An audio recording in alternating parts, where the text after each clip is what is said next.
Hola a todos y a todas, estimadas familias, ustedes ya me conocen, soy Julio, y con mucho gusto les presento esta herramienta que he titulado Cápsulas Bíblicas, y que tienen como finalidad el ser herramientas que prolonguen la experiencia de formación que tenemos en las sesiones de evangelización de nuestras reuniones semanales de renovación matrimonial.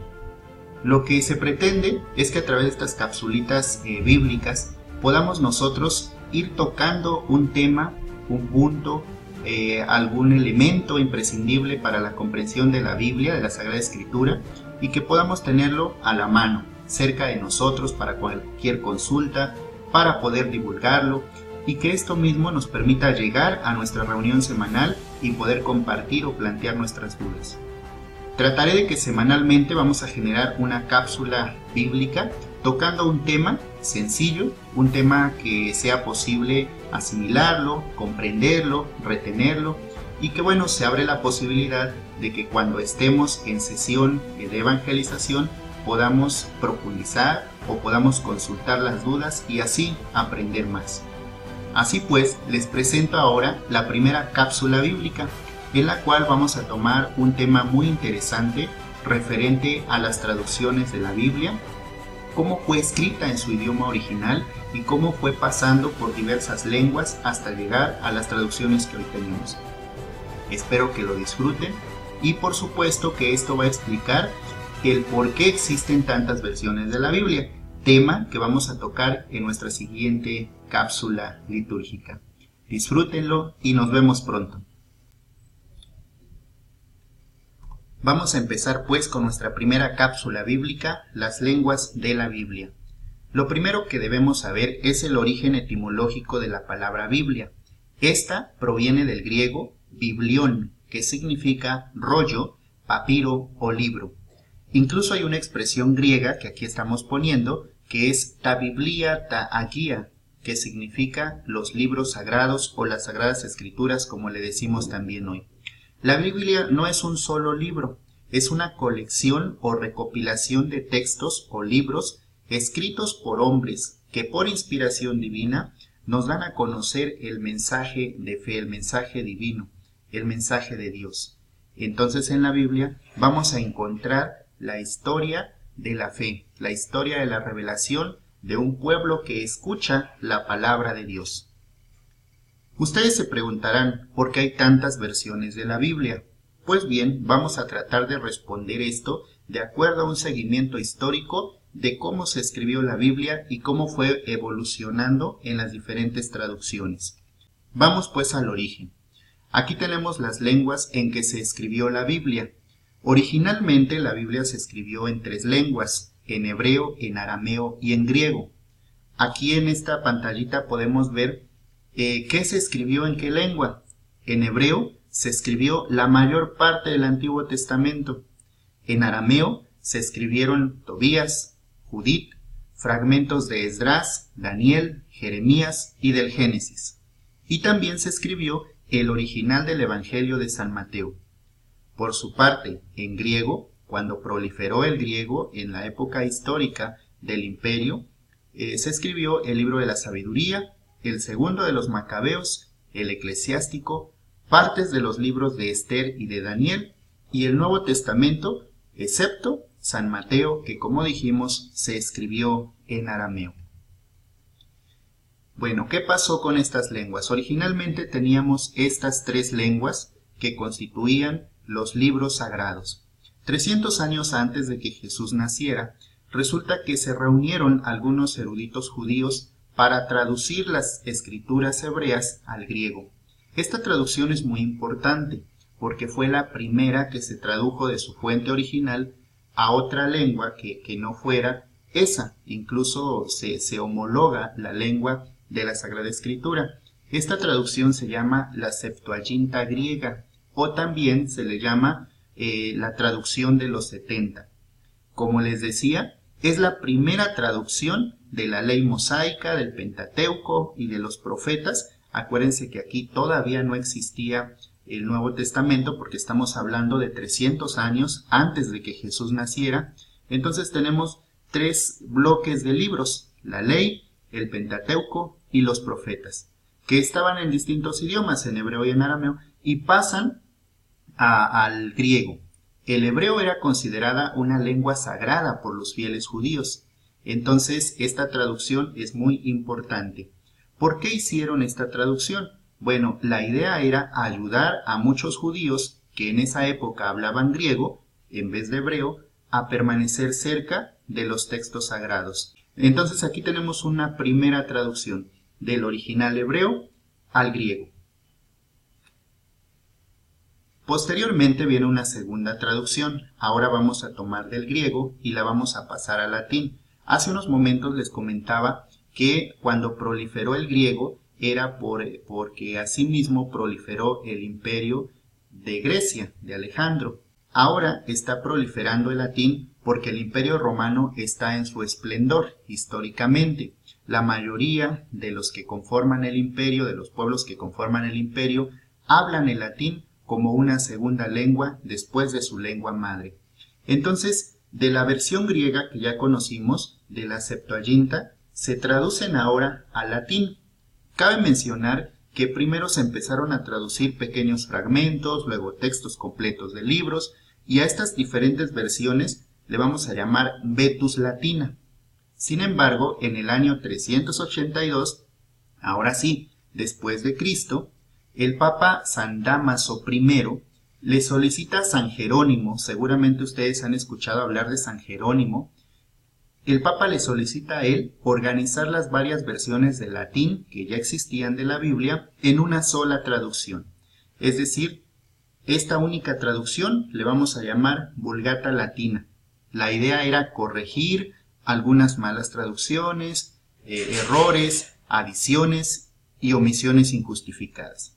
En 1546, este dato es muy importante, se decretó que la Vulgata Latina iba a ser el único texto latino autorizado para la Biblia, y así fue durante siglos. Aquí en la imagen están viendo a San Jerónimo, que por cierto la iglesia recuerda en septiembre, el 30 de septiembre, por eso llamamos al mes de septiembre el mes de la Sagrada Escritura, en honor a este santo que realizó y consagró su vida a la traducción de las Sagradas Escrituras del griego al latín, y no solo a la traducción, sino también a una interpretación que posteriormente vamos a revisar con más calma.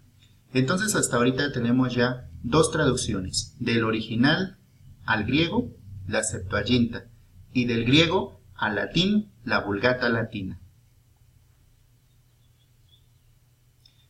La Vulgata Latina tuvo mucho peso, que incluso el Concilio de Trento, de 1545 a 1563, va a prohibir la traducción de la Biblia a cualquier idioma vulgar, y solamente va a permitir interpretar y leer esta Sagrada Escritura a los clérigos en la Vulgata Latina.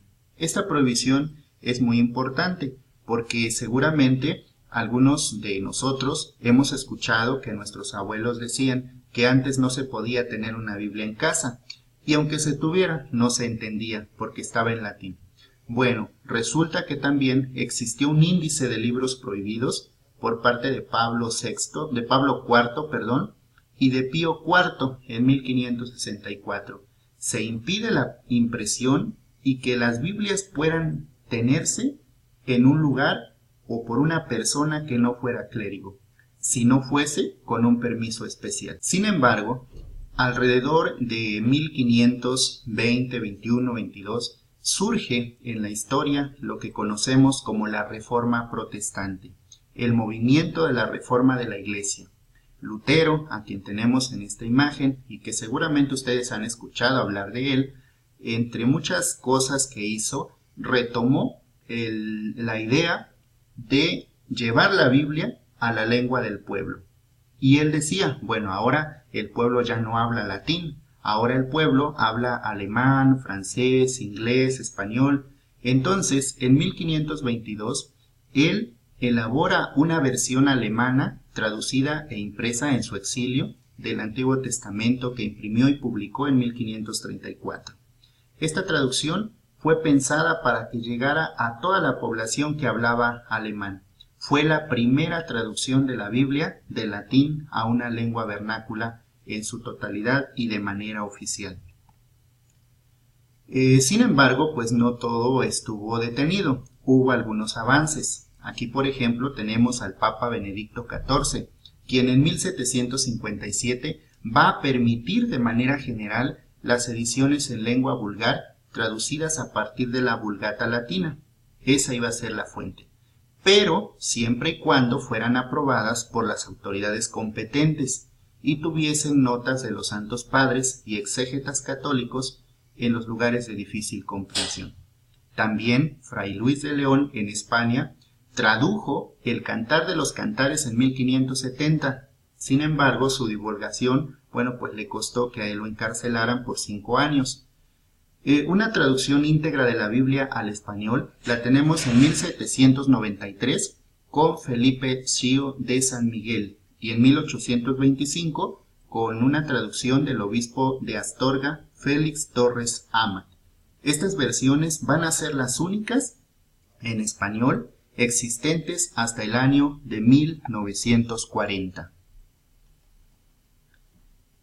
Algunos papas también hicieron aportes significativos. Por ejemplo, el Papa León XIII publica la encíclica Providentissimus Deus en 1893 y va a crear la Comisión Bíblica en 1902. Pío X pone en funcionamiento en 1909 el Pontificio Instituto Bíblico.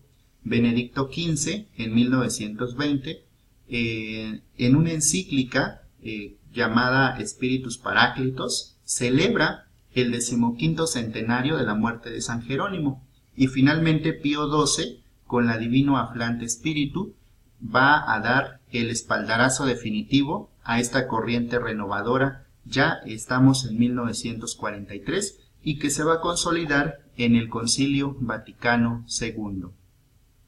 Aquí tenemos a los dos papas que realizaron el Concilio Vaticano II, a Pablo VI y Juan XXIII. Este acontecimiento del Concilio Vaticano II fue muy importante porque dio concreción a los aires renovadores de los anteriores papas que ya habíamos revisado. En el Concilio Vaticano II existe la Constitución Dogmática sobre la Revelación Divina, o mejor conocida como Dei Verbum. En esta Constitución Dogmática se retoma el tema de la Sagrada Escritura, su inspiración, su canonicidad, su interpretación, y queda la Iglesia postulada de manera oficial ante estos temas, que posteriormente vamos a revisar. Un elemento muy importante de esta Constitución Dogmática es el capítulo 6, donde trata sobre la Sagrada Escritura en la vida de la Iglesia.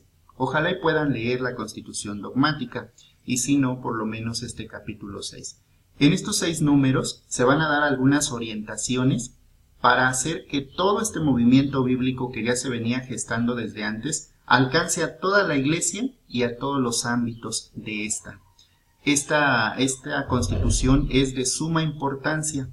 Posteriormente, como les decía, vamos a tratar de revisarla, de estudiarla y de recuperar los elementos más importantes.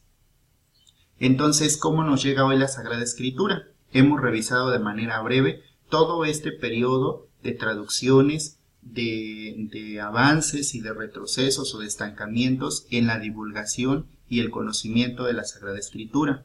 Sin embargo, a partir de la Dei Verbum, pues va a abrirse mucho el tema de la traducción a lenguas vernáculas de la misma Biblia, de comentarios y de también traducciones interconfesionales que van a posibilitar un acercamiento más profundo y el trabajo común entre distintas confesiones cristianas. A partir de la Dei Verbum vamos a tener infinidad de traducciones bíblicas a todas las lenguas. Incluso hoy en día existen traducciones a lenguas indígenas. Por ejemplo, aquí en México está la traducción de la Biblia al Tzotzil de los Altos de Chiapas, y también se está trabajando actualmente la traducción de la Biblia completa al náhuatl. Esperamos que pronto pues ya tengamos también una traducción de la Sagrada Escritura al náhuatl. Así es como nos llega a nosotros la Sagrada Escritura. La Biblia es muy accesible, podemos aprovechar por tanto para acercarnos y conocer la palabra de Dios. Muchas gracias.